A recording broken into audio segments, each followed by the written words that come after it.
बाल मित्रों, ये बहुत ही अच्छी प्रक्रिया है और आप सभी का ये सौभाग्य है कि इतने कम उम्र में ये प्रक्रिया आपको सीखने को मिल रही है। तो सभी बच्चे इसका पूरा लाभ उठाएंगे। और आपके पास अभी बही, पेन या पेंसिल ऐसे है ना? नहीं है तो लेकर बैठना, क्योंकि इसमें जो भी बातें हम बताएंगे, जो दोष बताएंगे, तो वो आप लिख के लो, ताकि उसके अनुसार आप स्वयं की सूची बना सकते हो, उसके अनुसार आचरण कर सकते हो। जिन बच्चों को लिखना नहीं आता, तो वो अपने माँ, पिताजी या अपने बड़े भाई बहन हो तो उनकी सहायता ले सकते हो। तो सभी बच्चे बही, पेन लेकर आए ना? चलो फिर अब हम इस सत्र का आरंभ करते हैं। कल के हमारे बाल संस्कार वर्ग में हमने कुछ स्वभाव दोष देखे थे। तो ये जो सारे स्वभाव दोष थे, वे अन्यों को जिससे कष्ट होता है ऐसे थे। तो सभी ने उसकी सूची बनाई ना? उनमें से कौन से दोष अपने में है, ये बनाने के लिए हमने कल बोला था। अगर वो सूची नहीं बनाई है तो आज भी आप बना सकते हैं। तो कल हमने अन्यों को कष्ट होने वाले जो स्वभाव दोष देखे ना, उनमें और कुछ स्वभाव दोष है। जैसे कोई वस्तु लेने के लिए हठ करना, या फिर सनकीपन, यानी कभी भी उठना, जब मन चाहे तब सोना, जब मन चाहे तब भोजन करना। तो ये दोष भी अन्यों को कष्टदायक हो सकता है। उसके साथ ही समय का अनुचित उपयोग करना, कैसे भी चाहिए वैसे, मन चाहे वैसे हम कृति करते रहते हैं, तो ये भी एक दोष है। तो ये दोष आप अपनी जो सूची है उसमें जोड़ सकते हैं, अगर आप में हो तो। और ये दोष दूर करने के लिए हमें उससे विरुद्ध कौन से गुण लाने चाहिए? तो हमें बड़ों की बात माननी चाहिए, हर कृति समय पर करनी चाहिए और अपने समय का सुनियोजन हमें करना चाहिए। ठीक है? तो ये अब तक हमने जो दोष देखे वो थे जिसके कारण अन्यों को कष्ट होते हैं। अब हमें और भी कुछ दोष देते हैं, जिन दोषों के कारण हमें स्वयं को कष्ट होते हैं। तो ऐसे कुछ दोष आज हम देखने वाले हैं। और ये जो दोष हम बताते हैं, तो वो हम पूरे विस्तार से बता रहे हैं, क्योंकि आपको समझ में आए इस दोष का अर्थ क्या है, ये दोष मुझ में है या नहीं, इसका चिंतन सभी बच्चे कर पाए। यही उसका हेतु है। मैं अब एक एक करके ये दोष आपको बताने वाली हूँ और आपको स्क्रीन पर भी ये सारे दोष और उनके गुण क्या है ये भी दिखाई देगा। तो वो जब स्क्रीन पर आएगा या फिर मैं जब बोलती हूँ उसी समय भी आप वो लिख कर ले सकते हैं। ठीक है ना? चलो फिर, तो आज हम देखने वाले हैं कौन से ऐसे स्वभाव दोष हैं जिनके कारण हमें स्वयं को कष्ट होता है। तो आज का पहला स्वभाव दोष है अन्यों के प्रति मन में द्वेष होना या मत्सर करना। इसे ईर्ष्या ऐसे भी कहते हैं। मत्सर करना यानी क्या होता है? तो जैसे देखो, बहुत बार किसी बालक का कोई प्रशंसा करता है या फिर उसके बारे में अच्छा वो बोलते हैं। अगर उसकी वो प्रशंसा सुनने के बाद हमें बुरा लग रहा हो या फिर हम मन में उसकी बुराइयां गिनने लगे, तो इसे कहते हैं मत्सर होना या द्वेष होना। तो ये गलत दोष है, ऐसे हमें नहीं करना चाहिए। तो ये दोष हमें अगर दूर करना है तो इसके लिए हम कौन सा गुण अपने में लाएंगे? तो हम अन्यों की प्रशंसा करेंगे। अन्यों में जो गुण है वो हम देखेंगे। हमें सीखने की वृत्ति हम बढ़ाएंगे और दूसरों को प्रोत्साहित करेंगे। ठीक है, ये पहला दोष समझ में आया। अब इसके बाद का जो स्वभाव दोष हम देखने वाले हैं वो है संदेहीपना। इसका अर्थ क्या है? तो निरंतर मन में शक होना। जैसे आपकी कोई वस्तु अगर गुम हो जाए तो तुरंत मन में क्या विचार आता है? ये वस्तु कहीं मेरे भाई बहन ने तो नहीं ली होगी, या फिर अन्य किसी व्यक्ति ने तो नहीं लेगी होगी, ऐसे हमें लगता है। या फिर पाठशाला में दो मित्र कुछ ना कुछ बोलते हैं तो उन्हें दूर से देखकर हमारे मन में क्या आता है? ये दोनों कहीं मेरे ही बारे में तो नहीं बोल रहे। तो इसे कहते हैं मन में संदेह होना। इसके कारण क्या होता है ना, जो निरंतर ऐसे शक लेता है तो उसका मन अशांत रहता है, वो स्थिर नहीं रहता। उसे एक प्रकार की असुरक्षितता लगती है और हर एक बात का वो गलत अर्थ भी निकाल सकता है। तो ये दोष दूर करने के लिए कौन से गुण हम लाएंगे? तो हम दूसरों पर विश्वास करने का प्रयत्न करेंगे। संदेह न करना, ये गुण हम अपने में ला सकते हैं। अब इसके बाद और एक दोष हम देखेंगे। उस दोष के बारे में हमने पहले के संस्कार वर्ग में कुछ कहानियां भी देखी है। तो ये दोष है गर्वीलापन यानी घमंडीपन। सभी बच्चों को याद है ना, गर्व के कारण, घमंड के कारण अपनी कितनी हानि होती है। सभी को याद है ना वो सारी कहानियां हमने देखी थी। भगवान श्री कृष्ण ने इंद्रदेव का गर्वहरण किया था। बाद में अपने हनुमान जी ने भीम का गर्वहरण किया था। तो ये जो घमंडीपन है तो ये बहुत ही बुरा स्वभाव दोष है। बहुत से बच्चों में ऐसे होता है ना, स्वयं को श्रेष्ठ समझना। अगर कोई भी अच्छी बात अपने में हो तो हमें उस पर गर्व हो जाता है।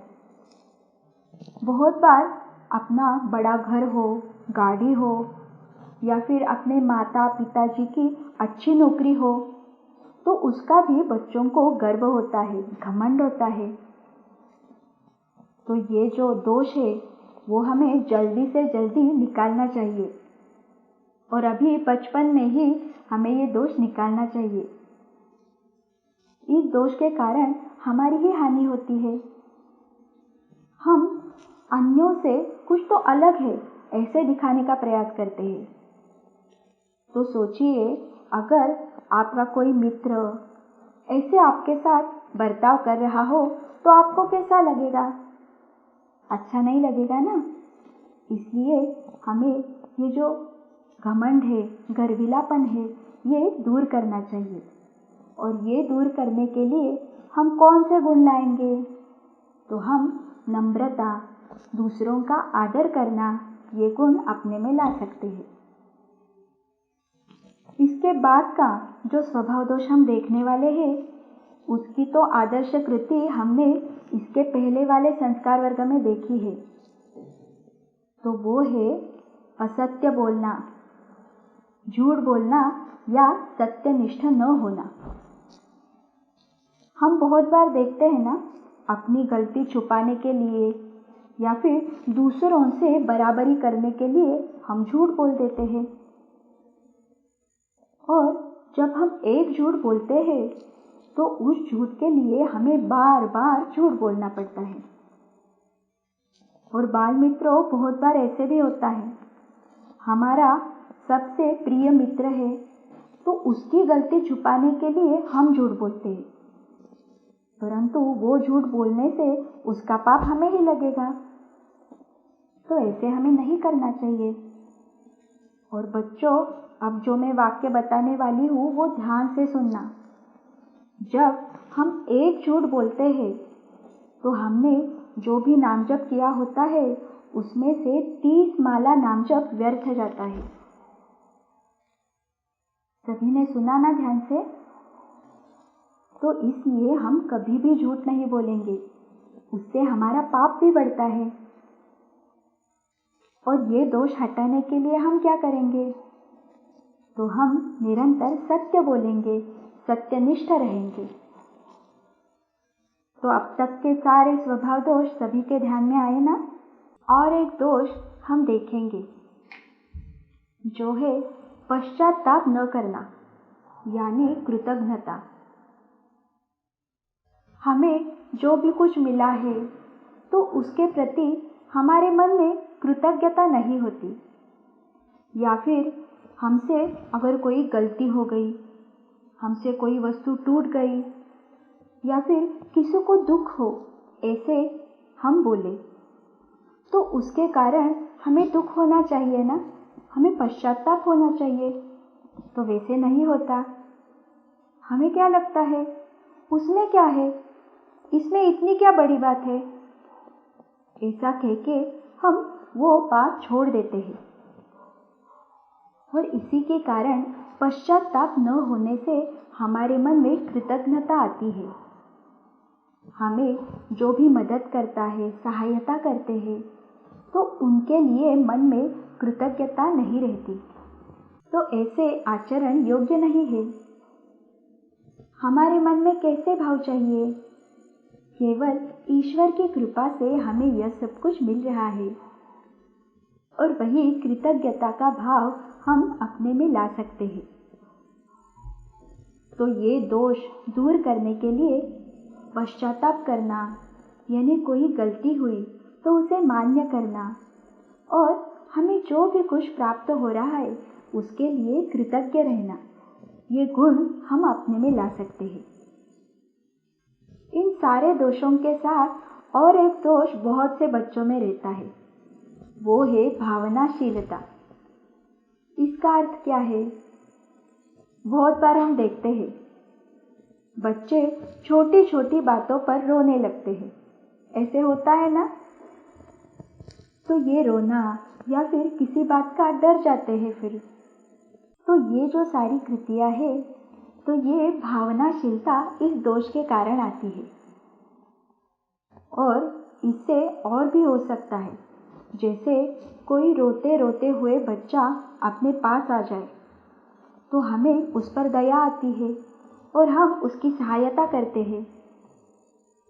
परंतु वो जो बच्चा है वो अपनी कुछ गलती के कारण अगर रो रहा होता होगा तो उसका हमें ही कष्ट होने वाला है, और हम ऐसे ही निरंतर उसे सहाय करने लगे तो उसे अपने गलती का एहसास ही नहीं होगा। जब भी अपनी गलती होगी तो वह बच्चा रोने लगेगा। तो इसलिए जिनका मन कमजोर होता है ना, तो उनमें भावनाशीलता ये दोष ज़्यादा रहता है। तो ये दोष दूर करने के लिए हमें धैर्यवान बनना चाहिए, हमें तत्वनिष्ठ ऐसे बनना चाहिए। तो सभी बच्चे अब तक के सारे जो दोष हमने सीखे वो ध्यान दे के सुने ना। अब इसके बाद हम स्क्रीन पे और कुछ दोषों की सूची देखने वाले हैं। तो ये दोष मैं एक के बाद एक बताऊंगी। दोष कौन सा है और उसे दूर करने के लिए कौन सा गुण हम अपना सकते हैं, ये दोनों बातें बताएंगे। तो सभी बच्चे ये सारे दोष भी लिख कर ले, ठीक है? तो ये जो हम सब दोष देख रहे हैं उनमें और आगे जो दोष है वो है किसी भी वस्तु का गांभीर्य न होना, उसका महत्व न समझना। और इसका गुण है गांभीर्य होना, उसका महत्व जानकर लेना। इसके और आगे का दोष है कोई भी कृति नियोजन पूर्वक नहीं करना। और इसका गुण क्या है? तो नियोजन पूर्वक कृति करना। हमने अपने पहले वाले वर्ग में समय का सुनियोजन कैसे करें, ये देखा था। उसके बाद और दोष है भुलक्कड़पन, यानी कोई भी कृति करना, वस्तु लेना भूल जाना। तो ये दोष हटाने के लिए गुण कौन सा है? तो ध्यान में रखकर कृति करना। बाद में उतावलापन, ये दोष होता है, तो उसके विरुद्ध गुण रहता है धीरता से शांततापूर्ण कृति करना, धैर्य और संयम होना, ये इसके विरुद्ध के गुण हैं। उसके बाद का दोष है डरपोक, यानी डर लगना। तो उसके विरुद्ध गुण कौन सा है बताओ? साहसी होना। इसके बारे में भी हमने एक आदर्श कृति देखी है। उसके बाद का दोष है हड़बड़ी या असावधानी। उसके विरुद्ध का गुण है सावधानी से, यानी ध्यान देके कृति करना। कर्तव्य का पालन न करना, उसका गुण है कर्तव्य का पालन करना। बाद में अधिक खर्च करना, और उसका गुण है कम खर्च करना, मितव्ययता। इस गुण के बारे में भी हमने सीखा था। उसके बाद किसी से भी मिलकर बात न करना। ये दोष दूर करने के लिए हम गुण लाएंगे, वो है मिलनसार होना, सभी के साथ बात करना। बाद में दूसरों की गलतियां देखना, ये दोष भी बहुत होता है। तो ये दोष दूर करने के लिए हमें स्वयं की गलतियां देखनी चाहिए। उसके बाद आज्ञा पालन न करना, जिसका गुण क्या होगा? आज्ञा पालन करना। इसके बाद संकोच, यानी लाज लगना। उसके विरुद्ध का गुण है निसंकोच होना या साहसी होना। और फिर अव्यवस्थितता। ये दोष तो हमने सीखा है, और ये दोष हटाने के लिए व्यवस्थितता, ये गुण हमें अपनाना चाहिए। तो सभी बच्चों को ये सारे दोष अच्छे से पता चले हैं ना? और इन सारे दोषों के कारण हमें स्वयं को कष्ट होता है, ये भी ध्यान में आया होगा। तो आप में इनमें से कुछ कुछ दोष है ऐसे भी लगा ना? तो अब सभी बच्चों को क्या करना है? हमने कल के बाल संस्कार वर्ग से आज तक बहुत से स्वभाव दोषों की सूची देखी। कुछ स्वभाव दोष ऐसे थे जिनसे दूसरों को कष्ट पहुंचता है, और कुछ स्वभाव दोष ऐसे हैं जिनसे स्वयं को कष्ट पहुंचता है। तो इन सारे दोषों में से हम में कौन से दोष है, इसकी सूची हमें बनानी है। ये सूची बनाने के बाद हम क्या करेंगे?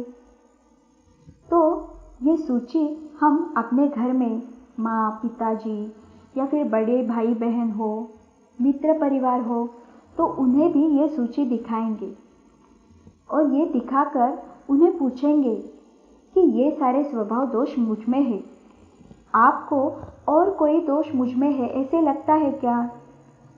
और फिर वो आपको जो दोष बताएंगे ना, तो वो भी आप सूची में लगाएंगे।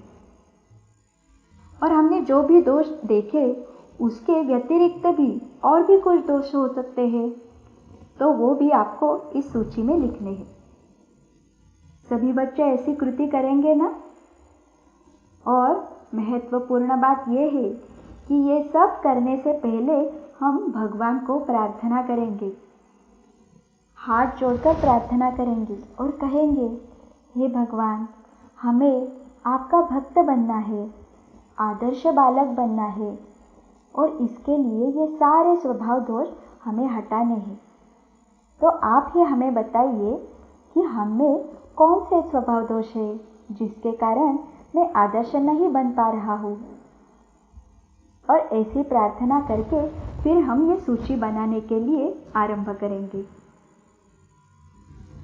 स्वभाव दोष निर्मूलन प्रक्रिया हम ये जो सीख रहे हैं ना, तो उसके बारे में और जानकारी लेने के लिए सनातन संस्था ने एक ग्रंथ भी प्रकाशित किया है। तो ये ग्रंथों के बहुत से खंड हैं। लॉकडाउन होने के बाद आप सभी इन ग्रंथों का अवश्य अभ्यास कर सकते हैं।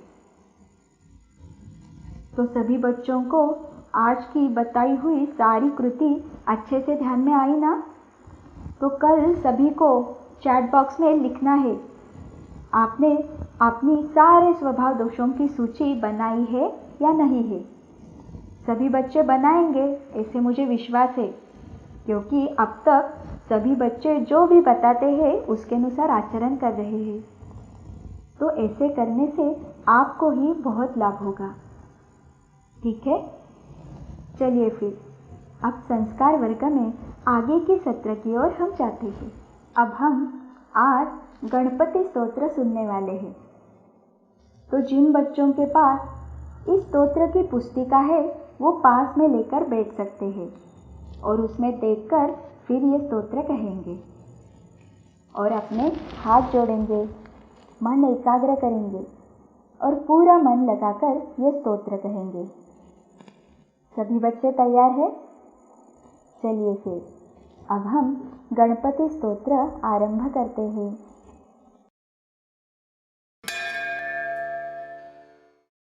श्री गणेशाय नमः। नारद उवाच प्रणम्य शिरसा देवं गौरीपुत्रं विनायकं भक्तावासं स्मरे नित्यम् आयुः कामार्थसिद्धये।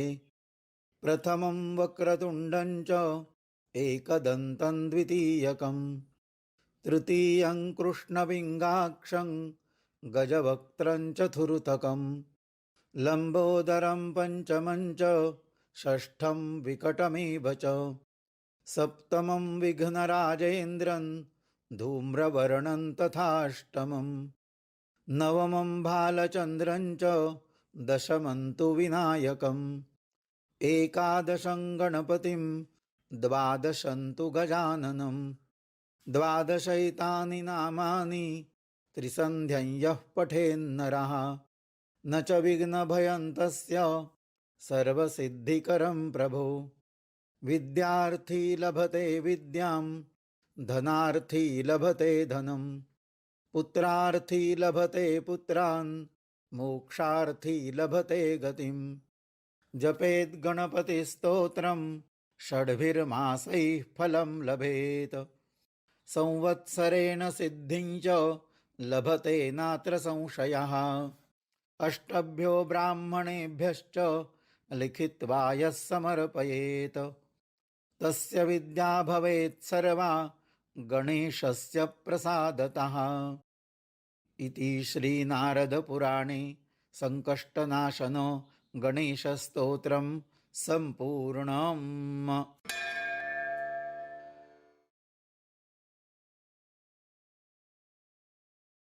बाल मित्रों, हम संस्कार वर्ग में ये जो सारे स्तोत्र सुनते हैं, नाम जप सुनते हैं, तो ये सब आप अपने घर पर भी सुन सकते हो, क्योंकि सनातन संस्था लेकर आई है सनातन चैतन्य वाणी ऑडियो ऐप।